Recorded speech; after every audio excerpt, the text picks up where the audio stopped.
Now at 9, we'll hear the story of a Neosho, Missouri teacher who saved the life of a choking student.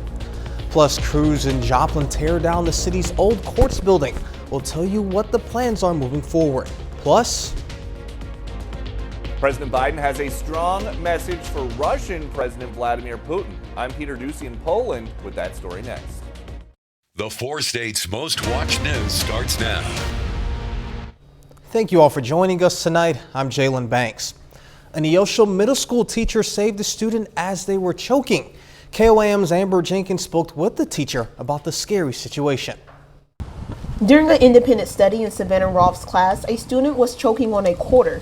After being alerted, Ms. Rolfe acted fast by performing the Heimlich maneuver on the choking student. Know that I really thought anything as immediately. It was just kind of, it kicked in.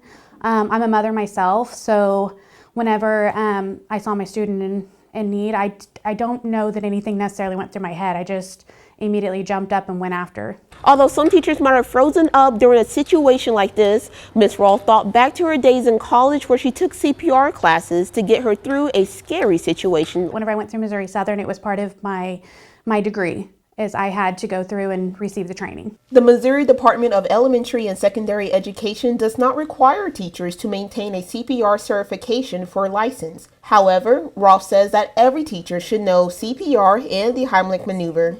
Absolutely, yeah. I mean, you just never know what's going to happen. It's definitely not something that I foresaw happening.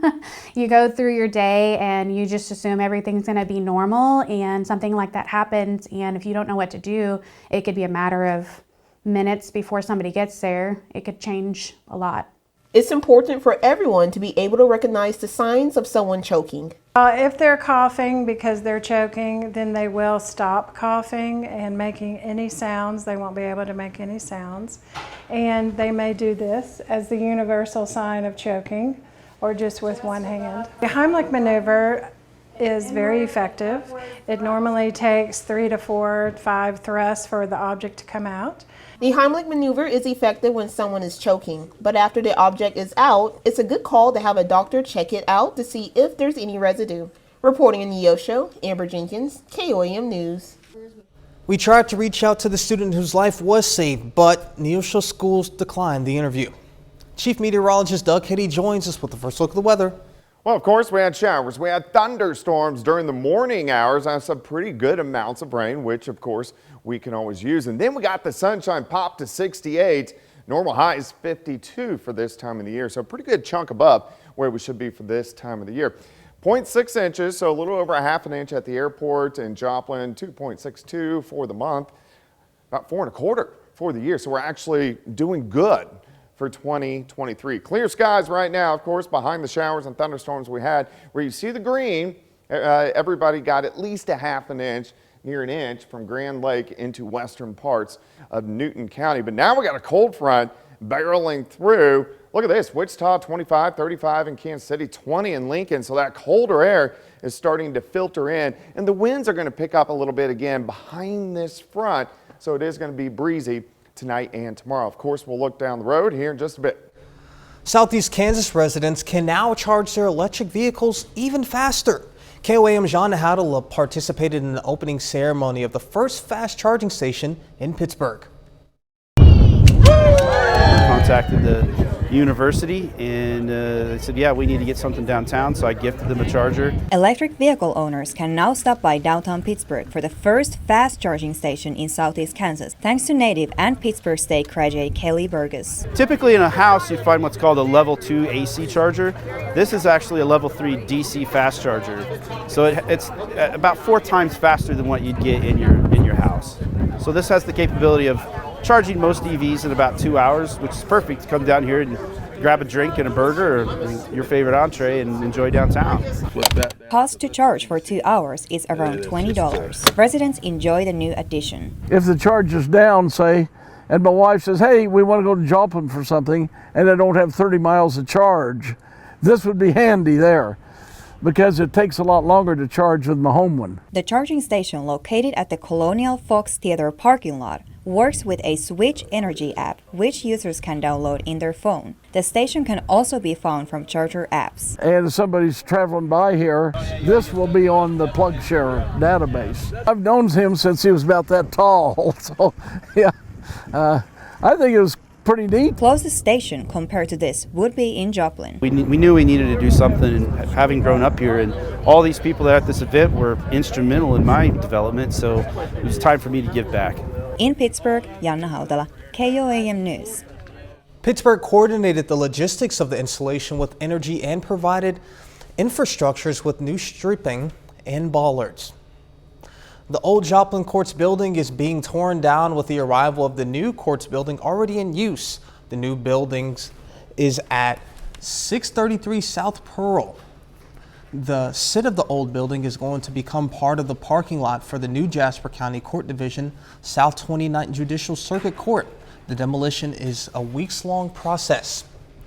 President Biden is on his way back to the U.S. after a whirlwind tour of Eastern Europe. At his last stop, he spoke with a group of NATO nations whose close proximity to Russia and Ukraine have them invested in the conflict there. Fox News White House correspondent Peter Ducey is in Warsaw, Poland, with the latest. Mr. President, any reaction to Putin saying he's pulling out a new START? Big mistake. President Biden condemning Moscow's decision to pull back from the last remaining U.S.-Russia nuclear arms treaty. These comments as the president wraps up his tour of Eastern Europe, speaking to leaders of 9 NATO nations most worried about Putin's invasion of Ukraine. We will defend literally every inch of NATO. But literally is at stake is not just Ukraine, it's freedom. All members of this alliance, dubbed the Bucharest Nine, have jointly condemned Russia's war in Ukraine and agreed they would support each other in the event of a threat. We cannot allow Russia to continue to chip away at European security. Meanwhile, Russia showcasing their strengthening ties with Beijing as Putin meets with China's top foreign policy official, Wang Yi. The visit fueling fears that the communist nation will step into the conflict and more directly support Russia's war on Ukraine. China-Russia relations have remained mature and stable. There are opportunities in crises, and crises can be turned into opportunities. I think the best way to keep China at bay is for Ukraine and our NATO allies who are helping them to actually win this. Many are now questioning whether Russia's sanctions are effective, as the Russian economy has been beating expectations recently. In Warsaw, Poland, Peter Ducey, Fox News. Coming up, reflecting on former President Jimmy Carter. Carter dedicated his life to serving others. I'm Lauren Blanchard in Washington with more on that story coming up. Former President Jimmy Carter is resting at his Plains, Georgia home today as he undergoes hospice care. People across the country are now reflecting on his legacy. Fox News correspondent Lauren Blanchard has more.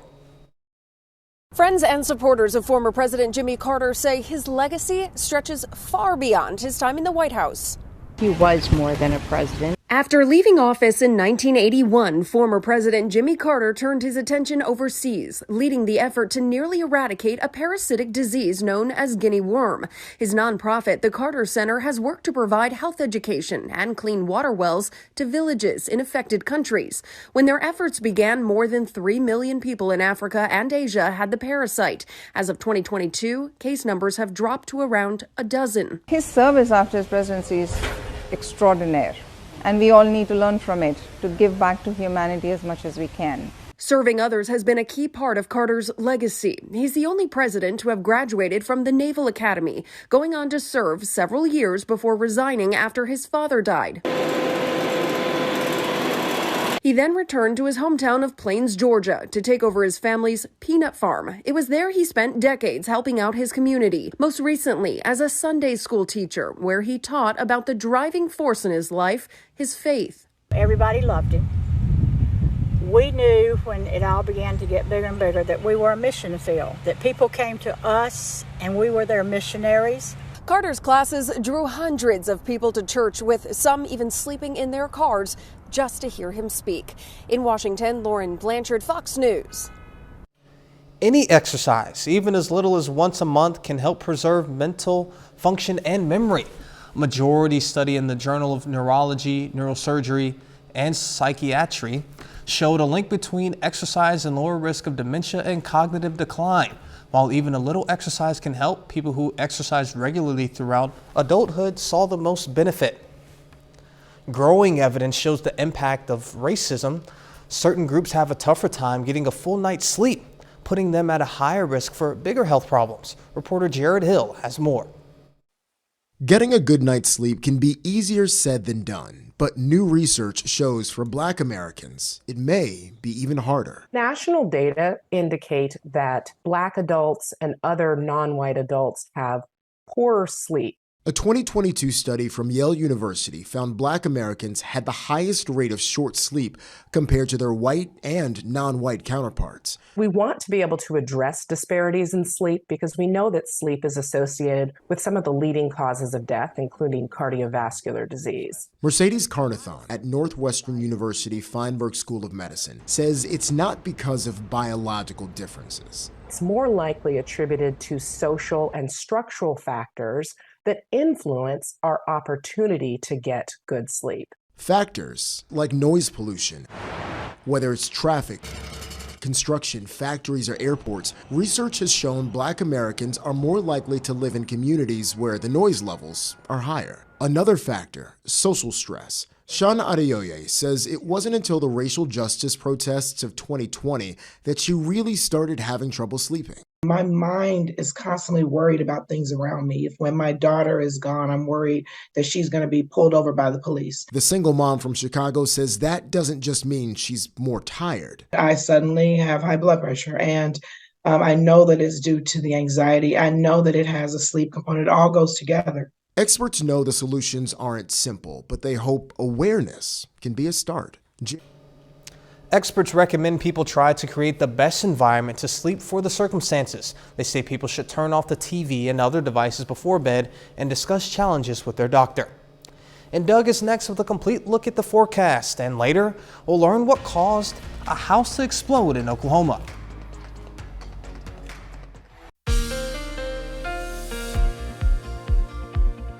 Well, of course, showers, thunderstorms for us during the morning hours. We had some stronger storms across the region, especially along and south of Interstate 44, and some pretty good rainfall amounts. Nice shot of Indigo Sky. Casino and Resort Indigo is just outside of Seneca, Missouri. It looks pretty good. We got clear skies now, but the colder temperatures are working in our front. You can see this little wind shift line from Monette to about Anderson to about Grand Lake. That's our front. So the cooler air working in. So you got 64 in Anderson, 52 in Joplin, 44 in Pittsburgh, 35 in Chanute, 32 in Yates Center. So about a 30-degree swing across the region. And look at the colder air. So Wichita 25, 20 in Lincoln.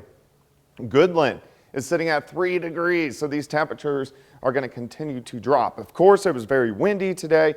With the front, the winds have died down a little bit. They'll pick back up a little bit later on tonight into tomorrow morning out of the northwest. So sitting at 52, west northwesterly winds at 12, humidity at 63%.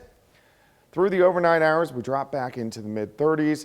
We're going to have plenty of sunshine for us tomorrow, but it's definitely going to be a much chillier one as we go into the daytime hours tomorrow. All right, clear skies. Not much going on here. Our storms we had earlier today are racing all the way across parts of Ohio. And then we got this monster blizzard going on across the northern parts of the plains where southern parts of Minnesota picking up 1 to 2 feet of snow. So it's been a big storm system, of course, gave us all showers and thunderstorms. All right, the wind gusts pick up a bit near 20 by morning. I think they'll calm a little bit tomorrow afternoon and then kind of pick up again on Friday out of the northeast. So it is going to stay breezy. We won't call it windy, but breezy across the region. Let's step through time. We'll stop at about 7 a.m. We're going to be sitting low to mid 30s. Plenty of sunshine. We warm upper 30s to near 40 by noon. Once we get into the afternoon, most of us mid 40s, a little bit colder in our northwestern counties. Chanute, Iola, Yates Center, you guys stay in the 30s. As we go into tomorrow night, cold.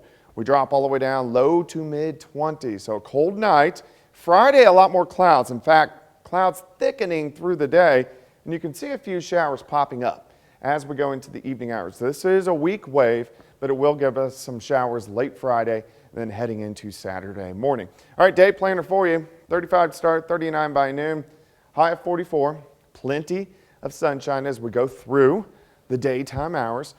46 on Friday, those showers moving in late.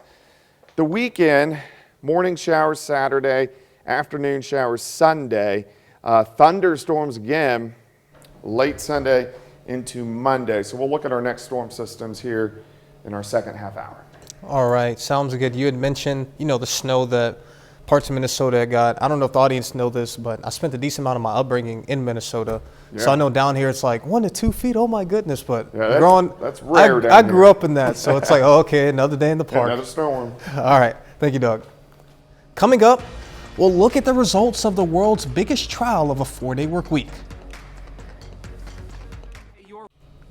The Department of Transportation's international watchdog says it's launching a probe into the spike in flight cancellations and delays in the wake of the pandemic. The Office of the Inspector General Audit will focus on the DOT's role in the cancellations rather than the airlines. In a memo, the IG said more than 30,000 of delayed and canceled flights were attributable to issues in the national airspace system, such as heavy traffic and air traffic control. United Airlines is trying to be more eco-friendly. The carrier just announced it's opening a sustainable flight fund to help boost efforts to back sustainable aviation fuel production. Sustainable aviation fuel comes from a number of sources, including plant-based products that can be mixed with traditional petroleum-based fuel. The fund is starting with $100 million in investments from another corporate partner like JP Morgan Chase, Honeywell, and Air Canada. Is it time for America to adopt a 4-day work week? I know I'd like one. The results from a UK pilot program are in, adding the growing body of evidence revealing that a shortened work week could be life-changing for employees and beneficial for companies. Chris Wynn explains why researchers are calling their study a success. There's a revolution happening in the workplace. Why are we still working 5 days a week? And why aren't we working on our lives? This week, the nonprofit advocacy group 4-Day Week Global released the results of a 6-month pilot involving around 2,900 workers in the UK, where 61 companies agreed to let their employees work 4 days a week without a reduction in pay. All around the world, across many industries, we're finding that this model can work. According to the data, on average, employees reported higher job satisfaction, lower rates of burnout, and less work-related stress. The results also showed most of the companies involved reported no drop in productivity, with 92% keeping the 4-day schedule beyond the trial. Despite this, some human resource experts believe getting more American companies on board could be tough because of competition and the fear of falling behind. Companies, employees, they want to win. And it is important for them to keep inching their targets higher and higher. But some psychologists say employee burnout is cause for concern, with more people now prioritizing their mental and physical health, especially post-pandemic. It's a step in the right direction to find a way to have a more sustainable life and a life that's more worth living. A potentially game-changing shift in culture and mindset, as some aim to challenge the status quo. This is about how we as people are looking to work in the future. In Washington, I'm Chris Wynn reporting. More than 30,000 Starbucks vanilla Frappuccino bottles are being recalled because they might contain glass. The drinks are 13.7-ounce vanilla Frappuccinos with the expiration dates of March 8th, May 29th, June 4th, and 10th. Distributor PepsiCo has issued the warning to retailers and consumers. Up next, we'll learn about a new collaboration between some rock and roll legends. Paul McCartney is collaborating with the Rolling Stones. The former Beatle plays bass on one of the tracks on the Stones' new album. It's the first since drummer Charlie Watts died in 2021. The Beatles and Stones have been so-called rivals for more than 50 years, but they have worked together in the past. McCartney and John Lennon actually wrote the Stones' first hit, I Want to Be Your Man. And 4 years later, the Stones' frontman Mick Jagger was in the studio when the Beatles recorded All You Need Is Love. 30 more minutes of news, weather, and sports coming your way. We'll get a lesson on the history of Chanute, Kansas as the city celebrates 150 years. Plus, Missouri Southern and Pitt State both give their students a chance to learn about possible career fields. Chanute, Kansas is celebrating its 150th anniversary. The city, which was founded in 1872 as a railroad hub, KOAM Shagun Bomdali has more. Chanute is a city located in the southeastern part of Kansas. The city was founded in the 1870s during the expansion of Atchison, Topeka, and Santa Fe Railroad westward, which played a major role in the city's growth and development. Chicago Junction, which was on the northeast side of the tracks. New Chicago was south of Main Street on the east side, and then Alliance was actually on the north side of Main Street, but it was on the west side. Octave Chanute, the man whom the city is named after, was a native of France and a bridge engineer. So he was working in this area a lot, and that's why they asked him to mitigate, and he did. He got the 40 townships together, a committee from each one, and aired differences, and actually got them to join together for the railroad. And at the time we had the Santa Fe and the Katy, which is the MK&T, Missouri, Kansas, and Texas Railroads. The executive director of Chanute Chamber of Commerce says the city is preparing for its 150th anniversary. So in 2023 is our 150th anniversary. We're looking at a number of different events. We'll have a downtown block party on July 1st with a circus that has stilt walkers and aerial acts and different things like that, as well as activities that go on down along our main street. The planning committee, made up of community members and local leaders, have been working hard to ensure the celebrations are inclusive and engaging for residents of all ages. Well, we started with a survey of our citizens that said, tell us what you'd like to see us do for the 150th. What activities would you like? What sort of historical information would you like? Reporting in Chanute, Shagun Bomdali, KOAM News. In the late 19th century, Chanute became a hub for the oil industry as oil was discovered in the area. And Missouri Southern held a career fair for their own at Billingsley Student Center. The fair was part of a new push by McDonald County schools to recruit talent from area colleges and universities as current teachers retire or move out of the district. We want people that are going to love students. We believe in relationships, that our teachers can build positive relationships with students. So we're looking for people that are going to love students, that are going to treat them well, and that can work every single day with them. 45 other schools and organizations joined McDonald County at the fair. Pitt State also hosted a career fair that was at the Overman Student Center. The fair was held from 10 to 2 and hundreds of people attended. There is just a lot of employers here in the ballroom. We have 143 employers here, so we're really excited about that number. Lots of activity, and there's just a lot more interest in recruiting here at Pitt State this semester, it seems. Including us here at KOAM, more than 140 vendors and companies were there. Pitt State also hosted a contest for area high school students to show off their automotive skills. That was at the Kansas Technology Center. Officials say the free event for juniors and seniors in automotive programs encourages teamwork and gives the students an opportunity to display their skills. Yeah, we're seeing a lot of students coming in, especially with the electrical vehicles that we're starting to see. It's piquing different students' interest in that area, so we're getting a lot more students that are coming into the program. The traditional students that still like the gas engines, of course, but we're starting to get more influx in of students that are intrigued by the electrical side of it. Stations were set up ranging from alignments to engine repair and electrical diagnosis. Nearly 3 weeks after a train derailed in the small town of East Palestine, Ohio, former President Trump stopped by to lend his support. Fox News senior correspondent Mike Tobin has the story. Former President Donald Trump heads to the small town of East Palestine, Ohio, nearly 3 weeks after a train derailed, spilling toxic chemicals into the water and air.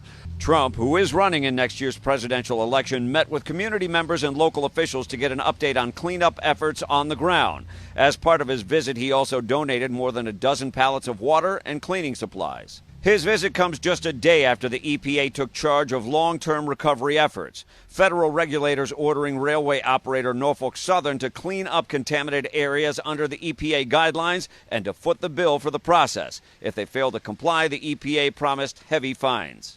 We don't want to be political pawns. We don't want, we don't want to be a soundbite or a news bite. We just want to go back to living our lives. While data continues to show water and air in East Palestine are safe, a clinic did open this week for residents who are concerned about their health. Some of the community are still complaining of sore throats and headaches. Major grocery store chain Giant Eagle also discontinued the sale of some bottled water coming from a facility near East Palestine out of an abundance of caution. I do believe the tests that they are running, both in the air quality and in the water quality, are valid. I trust the science. On Thursday, Transportation Secretary Pete Buttigieg will visit East Palestine and will get an update from the NTSB on the crash investigation. In East Palestine, Ohio, Mike Tobin, Fox News. Still ahead, the rising cost of those four-legged friends. Trying to hire a dog walker is getting harder and more expensive. I'm Michael George with why dog owners are paying more to get their pups some exercise.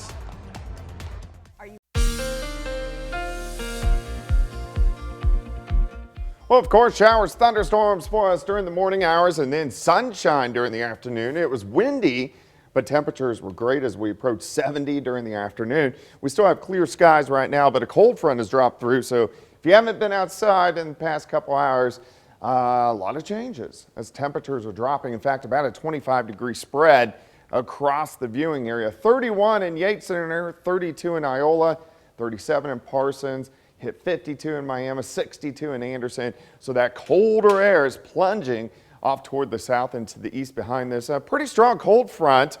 Of course, major snowstorm across the northern plains, but you can see that coldest air. This coldest air will shift just to the north of the region, but we are going to cool down quite a bit over the next couple days. Also, it was very windy today with the front. The winds have died down a little bit, but they're going to pick back up a little bit later on tonight behind that front. Let's go outside. Currently sitting at 52, west, northwesterly winds at 12, humidity 63%. Overnight low tonight down to 33. We're going to have clear skies, so we'll have mostly sunny skies as we head into the daytime hours tomorrow. Clear skies right now. This storm system racing off toward the east. Here's the upper level low that is producing more snow that is going to lift north and east, but we're pretty quiet for about the next day and a half, and then we'll start to see some changes heading toward the weekend. All right, wind gusts tonight, kind of 15 to 20. They do go down a bit tomorrow afternoon, but then they go back up a little bit tomorrow night into Friday morning. So it's not going to be windy, but it will be breezy as we go through the next few days. Let's step through time. We'll stop at 7 a.m. Most of us 30 to about 35 degrees. Clear skies through the morning hours. Warm to about 40 by noon. Most of us are going to go into the mid-40s. We'll hang into the upper 30s in our northwestern counties. Tomorrow night's going to be cold. Northeasterly winds, we drop down to about 20 to about 25. Clouds increase as we go through Friday. Clouds thicken up, and we could see a few random showers starting to pop up late Friday evening into Friday night and Saturday morning. A very weak wave passes by, so we are going to have a few showers over the weekend. All right, day plan, 35 to start, 39 by noon. High temp, right around 44 degrees. Let's go into our next storm systems. We may get a few showers back in here late Saturday. Most of this rain is going to stay to our south. Rain starts to increase, though, again Sunday afternoon. And then Sunday night, another band of showers and thunderstorms. Some of those could be strong as well. All right, let's go 44 tomorrow, 46 on Friday, 52 Saturday. Back to 64 by Sunday, 62 Monday with those storms. Tuesday looks good, Wednesday looks good. We got 4 days in the 60s, and then a high of only 38 next Thursday. Rain, snow mix next Thursday and Friday. Yeah, those bands of 60s, we're definitely going to enjoy those, especially that Tuesday, 65 and mild. Yeah, that was great. Yeah, I'm going to enjoy that. All right, thank you, Doug. You bet. Plans are in the works to curb flooding in the area of Harrison, Arkansas. The city and state are teaming up to get rid of Lake Harrison, bringing new life to the Crooked Creek. Reporter Francis Watson has the details of the multi-million-dollar project. For years, city officials talked about restoring Crooked Creek, and thanks to a project funded by the state to restore the bridge behind me, the city will be able to move forward with their plans. During heavy rains, you'll see how much Crooked Creek can swell. And that swelling often leads to flooding that can create dangerous conditions near downtown Harrison in Arkansas. You create a large pond area on a stream that's supposed to be natural and free-flowing.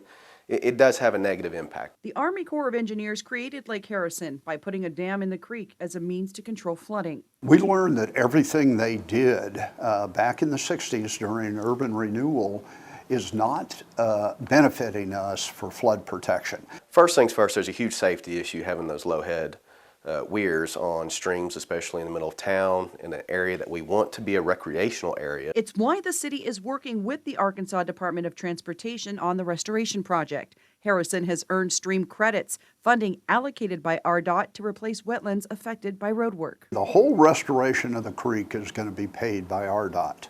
Right now, the project is in the planning stages. Getting all of that right at the beginning is it's absolutely necessary. There's no, we don't get to do something, find out we flooded downtown, and start over. But once the Main Street Bridge over Lake Harrison is replaced, the waterway will take on its new shape. It'll be a significant effort over a pretty good amount of time.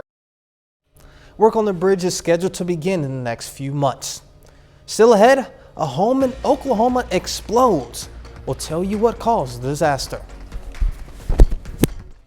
A home in Calumet, Oklahoma flattened.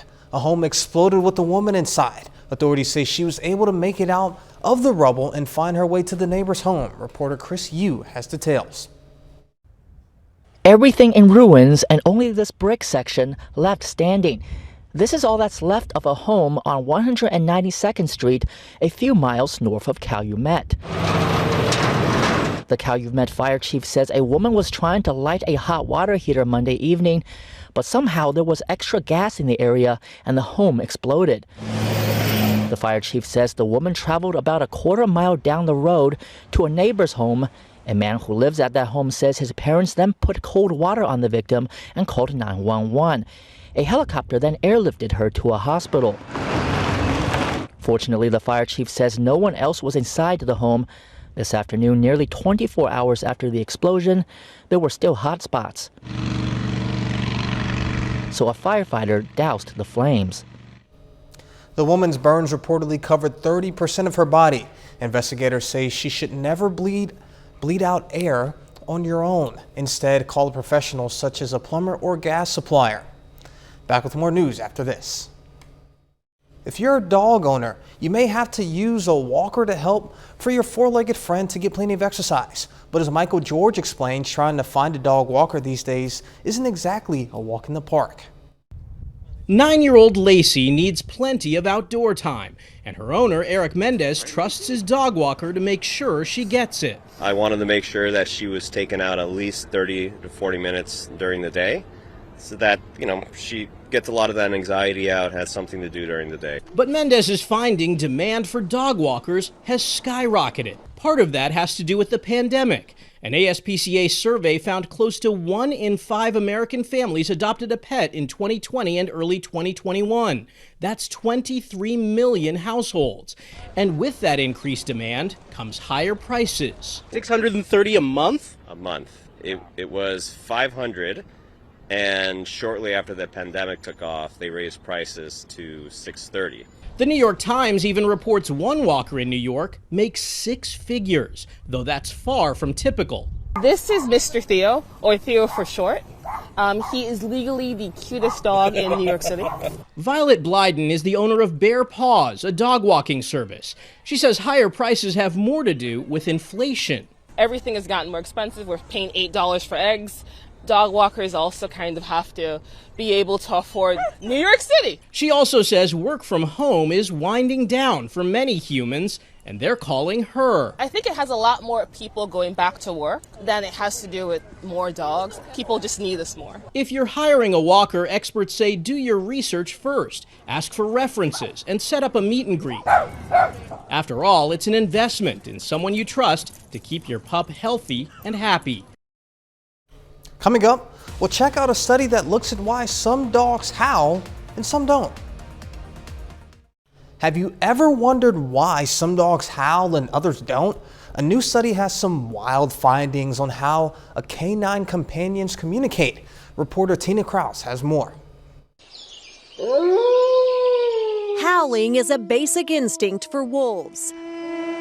But how popular is it with their domesticated descendants, like 8-year-old Siberian Husky Bizu? Hungarian researchers sniffed out the answer by bringing recordings of calls of the wild indoors.